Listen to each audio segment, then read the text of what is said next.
komunitas Islam pertama yang ada di Banten, jauh sebelum Kesultanan Islam berdiri, itu kita mengenalnya sekarang di Cikaduun, Syekh Mansuruddin. Batu nisan yang ada di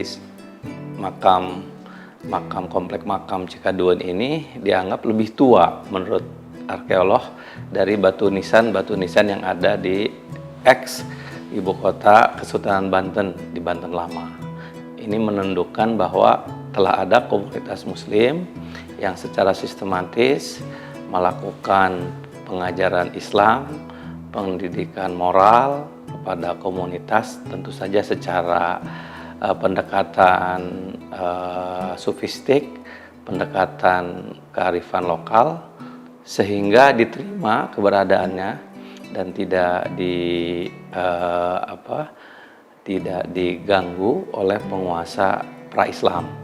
Sehingga wajar kemudian ketika tokoh pendiri kerajaan Islam Banten datang, Syarif Hidayatullah beserta putranya Muhammad Hasanuddin mendatangi tokoh agama ini di Cikaduun. Dan para peneliti dari Prancis misalnya membuat satu rute yang namanya rute Hasanuddin. Salah satu titik datangnya Hasanuddin itu ke pesantren itu.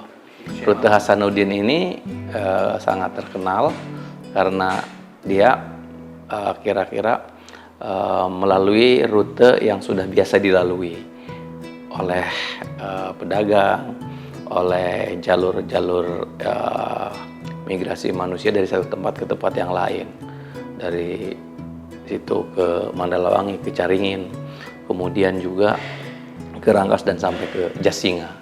Nah, ini menunjukkan komunitas Islam yang ada di Cikaduun ini dianggap komunitas Islam pertama.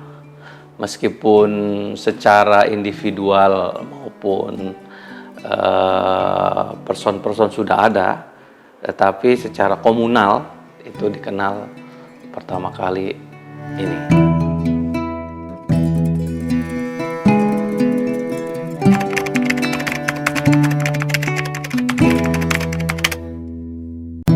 Ya, tentu saja beliau adalah seorang tokoh yang sangat karismatik dan sangat memperhatikan kultur masyarakat lokal. Dakwah beliau pasti sangat damai, sangat persuasif, sangat mudah diterima oleh nalar dan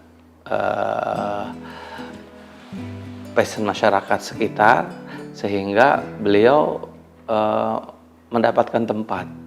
Pasti tidak ada pemaksaan, karena itu tidak diberitakan. Puluhan tahun beliau tinggal di sana, terjadi peperangan, terjadi pembakaran, terjadi pengusiran, terjadi persekusi. Ini berarti sesuatu contoh teladan, sehingga beliau begitu dikenal dengan sangat karismatik. Ketika ada tokoh politik, tokoh sekaligus juga wakil dari sebuah entitas politik yang sangat besar di Jepara dan Demak, dan mendatangi tokoh ini, berarti tokoh ini memang betul-betul sangat karismatik. Sehingga ketika bagian barat dari Jawa ini masuk dalam kerangka strategis untuk dikuasai, ya tokoh ini memerlukan pemahaman sosiologis, kultural, dan lokal wisdom kepada tokoh agama ini. Karena itu peristiwa kedatangan Hasanuddin dan berguru di sana dimaknai sebagai sebuah bentuk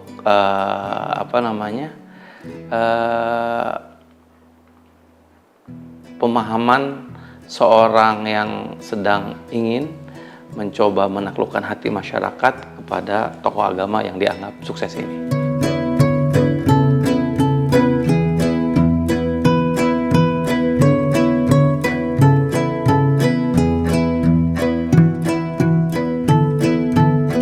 Ya, jadi Syekh Mansur ini tokoh karismatik.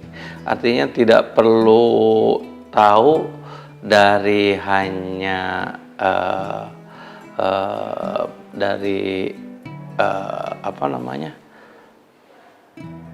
utusan resmi yang dikirim ke sini. Tetapi boleh jadi nama beliau memang sudah menjadi buah bibir di kalangan para saudagar, kalangan pelancong, kalangan politisi, dan boleh jadi juga di kalangan para bangsawan Sunda, termasuk kaum bangsawan Demak. Artinya ada tokoh di barat Jawa sana yang sangat berpengaruh dan memiliki kemampuan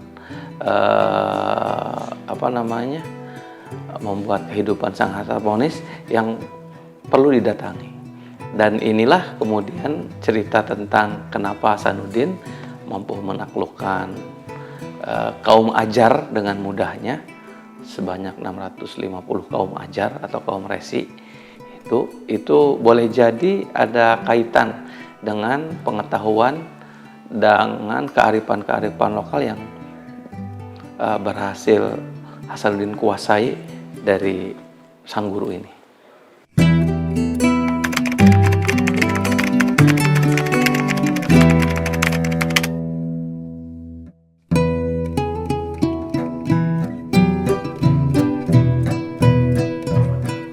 Kita tidak tahu persis kapan wafat, tetapi yang pasti beliau wafat jauh sebelum Hasanuddin wafat.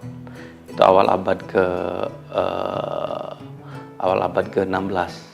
Karena batu nisan yang ada di komplek tempat makam keramat Syekh Mansuruddin ini jauh lebih tua dari di Banten.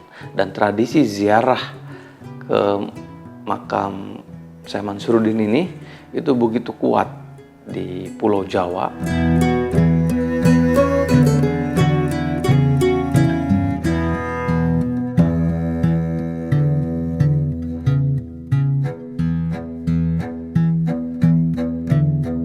Terima kasih sudah nonton.